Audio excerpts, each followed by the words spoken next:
தேகத்தை கருவியாக கொண்டு பகவத் சேவையே பிரதானமாக இருக்க வேண்டும் என்ற கொள்கையை ஸ்வீகரித்த அடியேனிடம் தஞ்சமடைந்திருக்கும் நீ இப்படி அடியேனை நினைத்து துக்கப்படலாமா, துயரப்படலாமா?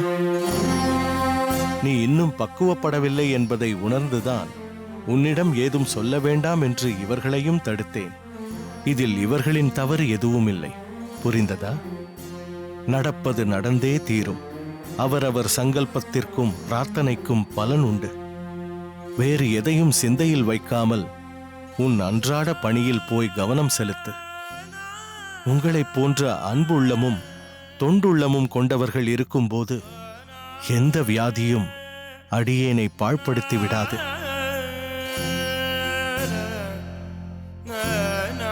இது விஷயமாக மற்றொரு முறை அடியேன் உன்னை அழுதபடி பார்க்கக்கூடாது, சரியா? உத்தரவு சுவாமி. போய் மற்ற வேலைகளை பார். தாசன் அடியே.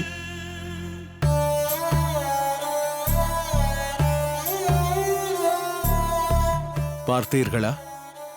அடியேன் சொன்னது எந்த அளவிற்கு உண்மை என்று உணர்ந்து கொண்டீர்களா? இன்னும் உயிரோடு இருக்கிறேனே, இது என்ன ஆச்சரியம் என்று தன்னையே கேட்டுக்கொள்கிறான். இவனிடம் போய் இதுதான் விஷயம் என்று சட்டென்று சொல்லிவிட்டால் அவ்வளவுதான். இவன் நிலை அறிந்துதான் பெரிய நம்பி இவனை உன் பாதுகாப்பில் வைத்திருக்கிறேன். அவனுக்கு பல விஷயங்களை பக்குவமாக எடுத்துரைத்து அவனை பேணி காக்க வேண்டியது உன் பொறுப்பு. புரிந்ததா? நிச்சயம் சுவாமி. அவனை பேணி காக்கும் விஷயத்தில் எத்தனை இடர்கள் வந்தாலும் அதை நிச்சயம் அடியேன் பொருட்படுத்த மாட்டேன் சுவாமி. நல்லது. உன் தொண்டுள்ள அடியேன் அறிவேன். திருக்கோஷ்டி மாரநேர் நம்பியை அருகே வைத்து வைஷ்ணவத்தின் சம்பிரதாய பாடங்கள் பலவற்றை போதித்தவன் நீ. அவனது கள்ளம் கபடமற்ற மனதை அனுபவ ரீதியாகவும் உணர்ந்தவன் நீ. அவனிடம் அதிகம் கடுமை காட்டாதே. பூவினும் மெல்லிய மனது அவனுக்கு. இருப்பினும் அடியேனிடம் கொண்டுள்ள பற்றால் சற்று நிதானமின்றி பதற்றத்தால் உணர்ச்சி வசப்படுகிறான், அவ்வளவுதான். அவனை குழந்தை போல் பாவித்து வழி நடத்துங்கள். அளவோடு கண்டிப்பை காட்டுங்கள். தங்கள் சித்தப்படியே சுவாமி. சரி, புறப்படுங்கள். உத்தரவு சுவாமி. உத்தரவு சுவாமி. தாசனடியே. தாசனடியே.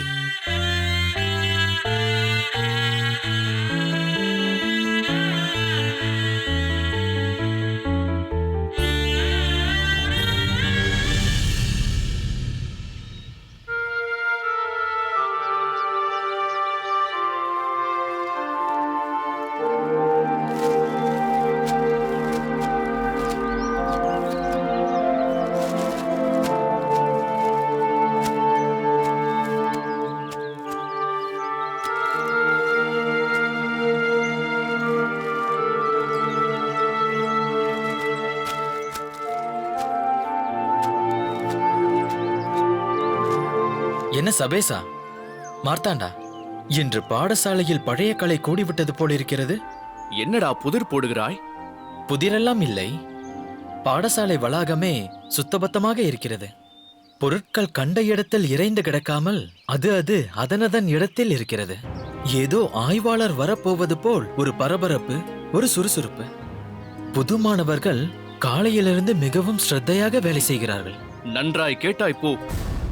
இன்று வெகு நாட்கள் கழித்து நம் குருநாதர் ஸ்ரீ ஸ்ரீ யாதவ பிரகாச சுவாமிகள் நம் பாடசாலைக்கு வரவிருக்கிறார். அதனால்தான் இத்தனை பரபரப்பு, சுறுசுறுப்பு எல்லாம். அதுதான் விஷயமா? இன்னொரு விஷயம் நானே கேட்க வேண்டும் என்று நினைத்தேன். வித்தியார்த்திகள் ஆசானுக்கு பயந்து விடுப்பு எடுத்து அகத்திலேயே இருந்து விடுவார்கள். இது நடைமுறை. ஆசானுமா வகுப்பை புறக்கணிப்பார்கள்? அடே, உனக்கு வாயிலும் கொழுப்பு அதிகமாகிவிட்டதரா? ஆசானையும் வைத்து ஆசியம் செய்கிறாயா? நான் ஒரு மரமண்டை. உன்னை வைத்துக் கொண்டு பரிகாசமாக பேசியது என்னுடைய தவறு. இதை அப்படியே கொண்டு போய் ஆசானிடம் சேர்த்து விடாதே சபேசா. உனக்கு கோடி புண்ணியம். எனக்கோ நாக்கில் துஷ்டகிரகம். சரி, மன்னித்தேன், போ. ஆனால் பிரம்மரக்ஷஸ் நம் ஆசானை மன்னிக்கவில்லை போலிருக்கிறதே. கேள்விப்பட்டேன். கீர்த்திவாசா, போதும். என்ன பேச வேண்டும் என்று உணர்ந்துதான் பேசுகிறாயா? ஒரு வித்தியார்த்திக்கு இது அழகாகுமா கீர்த்திவாசா? வா வா, இதையேதான் நான் உன்னிடம் கேட்க வேண்டும் என்று இருந்தேன். அடுத்தவனை பார்த்து கேட்க வேண்டிய கேள்வியை நீ உன்னிடமே கேட்டுக்கொண்டால் மிக நன்றாக இருக்கும். சபேசா, ஏன் தேவையில்லாமல் அண்ணாவிடம் வீண் வாதம் புரிகிறாய்? இவன் உனக்குத்தான் அண்ணன், அதுவும் ஒன்று விட்ட அண்ணன், எனக்கல்ல. என் மனதிற்கு நியாயம் என்று பட்டதை பளிச்சென்று நான் சொல்கிறேன். இதில் என்ன தவறு இருக்கிறது? சபேசா, இப்போது நீ என்ன சொன்னாயோ அதைத்தான் நானும் உனக்கு தெரியப்படுத்த விரும்புகிறேன். சாஸ்திரம் எதை நியாயம் என்று சொல்கிறதோ அதைத்தான் நானும் தெரியப்படுத்திக் கொண்டிருக்கிறேன். அன்று தட்சிணாமூர்த்தி அவர்களின் அகத்தில் என்ன நடந்தது என்பதை தீர விசாரிக்காமல் மனதிற்கு வந்தபடி பேசுவது நல்லதல்ல சபேசா. எல்லாம் தெரிந்துதான் பேசுகிறேன். குருநாதர் அவமானப்பட்டு நிற்கும் போது நீ உன் சுய பிரதாபத்தை காட்டியிருக்கிறாய். சபேசா, போதும். நீ இவரை ஏளனமாக பேசுவதாக நினைத்து நம் குருநாதரைத்தான் அவமதித்துக் கொண்டிருக்கிறாய்.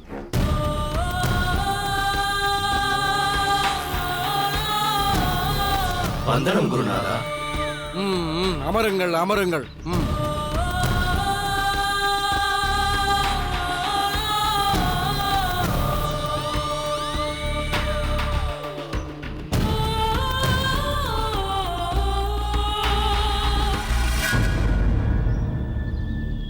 இவ்வளவு நாட்களாக தங்களை காணாமல் நாங்கள் மிகவும் ஏங்கிவிட்டோம் குருநாதா. என்ன சம்பூர்ணம் நன்றாக புரியும்படிதானே பாடம் எடுத்தார்? நன்றாகத்தான் போதித்தார் குருநாதா.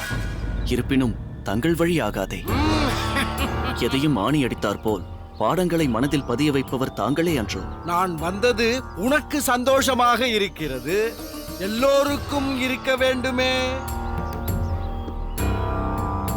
எங்கள் அனைவருக்குமே மிகவும் சந்தோஷம்தான் குருநாதா. தங்களின் திருவாக்கால் இன்று நடத்தப் போகும் பாடத்தை எதிர்பார்த்து காத்திருக்கிறோம். இன்றைய பாடம் எதை மையமாக கொண்டு இருக்க போகிறது தெரியுமா? குரு கடாட்சம்.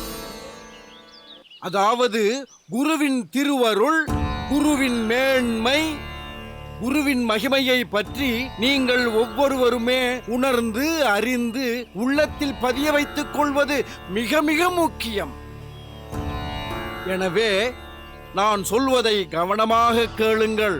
குருர் பிரம்மா, குருர் விஷ்ணுர், குருர் தேவோ மகேஸ்வரஹ, குரு சாட்சாத் பரபிரம்ம தஸ்மை ஸ்ரீ குரவே நமக. அதாவது குருவே பிரம்மா, குருவே விஷ்ணு, குருவே சாட்சாத் மகேஸ்வரன். அதாவது பிரம்மா, விஷ்ணு, மகேஸ்வரனுக்கு சமமான தெய்வமாக குருவை பாவிக்க வேண்டும்.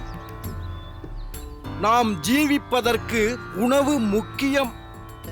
அது எந்த அளவிற்கு முக்கியமோ வாழ்க்கையிலும் கல்வி அவசியம். அதை புகட்டுபவர் குரு. மனிதன் சுபாவத்தில் அஞ்ஞானிதான். அவனுக்கு ஞானம் புகட்டுபவர் குரு. அவனது ஞானக்கண்ணை திறப்பவர் என்னை போன்ற ஒப்பற்ற குரு. அஞ்ஞானத்தால் குருடனாக இருக்கிற சிஷ்யனின் கண்ணை ஞான மை தடவிய ஊசியால் குருவானவர் திறந்து விடுகிறார். குரு ஞானத்தின் பொக்கிஷம், சிஷ்யனோ அஞ்ஞானி. குருவிற்கும் பெற்ற தாய்க்கும் நாம் பட்டிருக்கும் கடனை அவ்வளவு சீக்கிரமாக தீர்க்க முடியாது. குரு ஒரு ஞானக் கடல். வேதத்தையும் வேதாந்தத்தையும் அறிவது என்பது குருவாலேயே சாத்தியம். வேதத்தின் பொருளை சரியாக கிரகித்துக் கொள்ள வேண்டுமெனில் சொற்களின் உச்சரிப்பு, ஸ்வரம் போன்றவற்றை குறித்த சிக்ஷா, சொற்களின் தூய்மையான வடிவம் மற்றும் பிரயோகங்களை விவரிக்கும் வியாக்கரணம், அதாவது இலக்கணம், மந்திரங்களின் அக்ஷரங்கள், மாத்திரைகளின் சேர்க்கைகளை விவரிக்கும் சந்தஸ், வேதத்தில் உள்ள சொற்களின் பொருளை விவரிக்கும் நிருத்தம், வேதம் விவரிக்கும் கர்மங்களுக்கு காலத்தை நிர்ணயம் செய்யும் ஜோதிஷம், வேதம் விவரிக்கும் கர்மங்களின் பிரயோக விதிகளை விவரிக்கும் கல்பம் போன்ற இவை 6 வேதத்தின் 6 அங்கங்கள். இதன் விவரத்தை பூரணமாக என்னை போல் உணர்ந்தவனே மேலான குரு. இப்படி பல விஷயங்களை அறிந்தவனே பூரண ஞான குரு. இதன் மகிமை இப்படி இருக்க, குருவை மிஞ்சிய ஒரு சிஷ்யன் இருப்பது சாத்தியமற்றது. சுவாமி, பொறுத்தருள வேண்டும். தாங்கள் இப்போது சொன்னீர்களே, குருவை மிஞ்சிய சிஷ்யர் ஒருவரும் இருக்க முடியாதே என்று. அது நடைமுறை சாத்தியமற்று இருப்பதாகவே எனக்கு தோன்றுகிறது. எதை வைத்து நீ இப்படி சொல்கிறாய்? சமீபத்தில் நடந்த விஷயத்தை வைத்துதான் சொன்னேன் குருநாதா. தங்களை போன்ற பூரண குருவை மிஞ்சிய சிஷ்யனாக இதோ நம் அருகிலேயே இருக்கிறாரே இந்த ராமானுஜரை வைத்துதான் சொன்னேன்.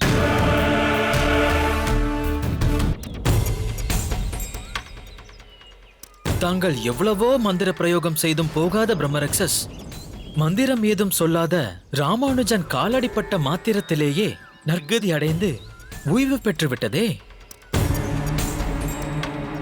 அதன்படி பார்த்தால் குருவை மிஞ்சிய சிஷ்யன் ராமானுஜன் அல்லவா? கீர்த்திவாசா, பொருத்தமில்லாத வார்த்தைகளை கூறாதே. நீ முதலில் உன் இடத்தில் உட்கார். சுவாமி, இவன் ஏதோ... குருநாதா, இந்த கீர்த்திவாசன் ஏதோ பிதற்றுகிறான். தாங்கள் முன்பு போல் வீட்டிலிருந்து பாடங்களை அருளுங்கள். பாடம் தானே எனக்கே எடுத்தாகிவிட்டது.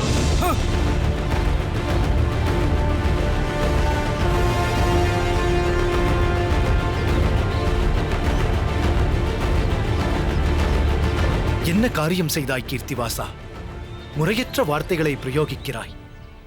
இது சரியல்ல.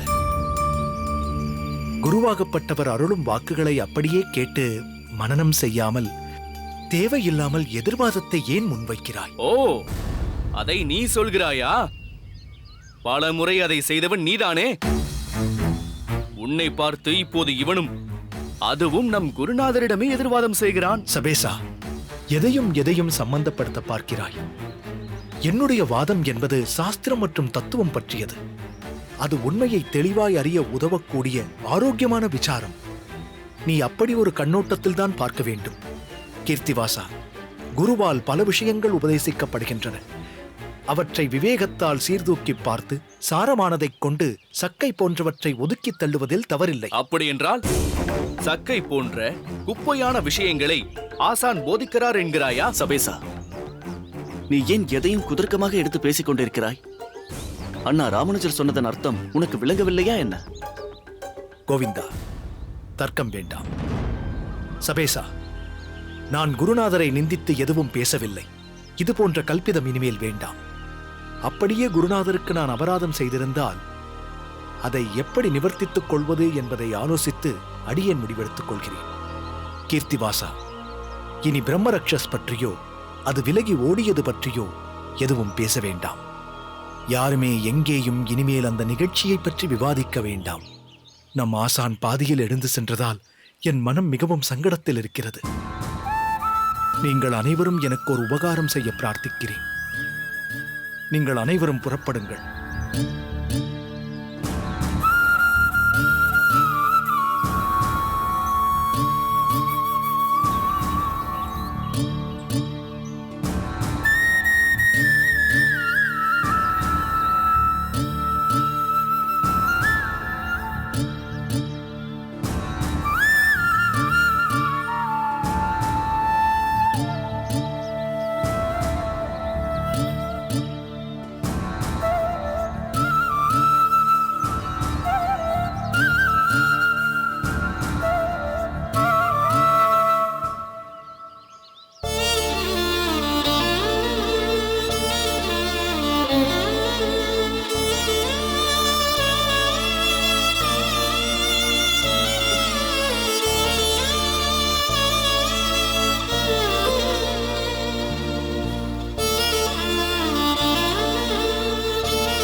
மாறனேர், மாறனேர், என்ன செய்து கொண்டிருக்கிறாய் நீ? அங்க பிரதட்சணம் செய்தேன். தனியாக இப்பிரார்த்தனையில் இறங்கலாமா? அடியேனுடன் யாரையும் உடன் வைத்துக் கொள்வது சாத்தியமில்லையே சுவாமி. என்ன சொல்கிறான் இவன்? மாறனேர், எத்தனை முறை அங்க பிரதட்சணம் செய்தாய்? 108 முறை. என்னது, 108 முறையா? ஏன் இப்படியெல்லாம் உன்னை வருத்திக் கொள்கிறாய் மாறனேர் நம்பி? இப்படி ஒரு கடுமையான பிரார்த்தனை எதற்காக? ஆச்சாரியர், நம் ஆச்சாரியருக்காகத்தான். தெய்வவாரி, இவனை தாங்கி ஒரு கைப்பிடியுங்கள். மாறனேர், எழுந்திரு மாறனேர். அப்படி மாறனேர், உட்கார்ந்து கொண்டு பேசலாம். எழுந்திரு, வா.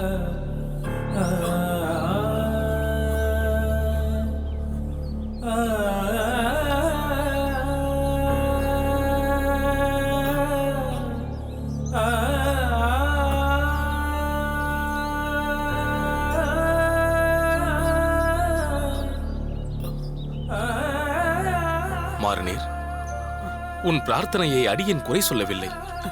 ஆனால் அதே சமயத்தில் நம் ஆச்சாரியரின் மன குறிப்பறிந்து நீ செயல்பட வேண்டாமா? இப்படி உன் தேகம் முழுவதும் வருந்தும் அளவிற்கு ஒரு பிரார்த்தனையை நேர்ந்து கொண்டு பின் அதை நிறைவேற்றியிருக்கிறாயே. இப்படி செய்யச் சொல்லி யார் உன்னை வற்புறுத்தினார்கள்? யாரும் அடியேனை வற்புறுத்தவில்லை. அதே சமயத்தில் ஆச்சாரியருக்கு இப்படி ஒரு நோய், ராஜப்பிளவை என்ற நோய் வாட்டி வருகிறதே, அதையும் அடியேனால் தாங்கிக் கொள்ள முடியவில்லை. அதற்காகத்தான் இப்படி ஒரு வேண்டுதல்.